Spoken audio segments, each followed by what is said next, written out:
Kapag daw ba yung lalaki nasa inuman tapos pinauwi siya ng mag-ina niya, tapos umuwi siya, ang tawag ba sa kanya under? Ang tawag ba sa kanya takot sa asawa?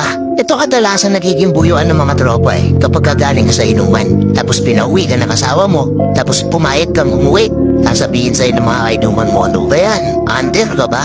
Takot ka ba sa asawa mo? Ang tawag sa mga ganong klaseng lalaki, responsableng lalaki, responsableng ama, responsableng asawa. Kasi hindi naman sa lahat ng oras na kagaya ng dati nung binata pa siya na pwede siyang makipagpaparan sa inuman hanggang madaling araw. Meron na yung binubuhay na pamilya, meron na yung nag-aantay na asawa, meron na yung nag-aantay na anak. Kaya wag kang mahiya bro kung sasabihin sa'yo ng mga kaibigan mo, ano ba, under ka ba? Takot ka ba sa asawa mo?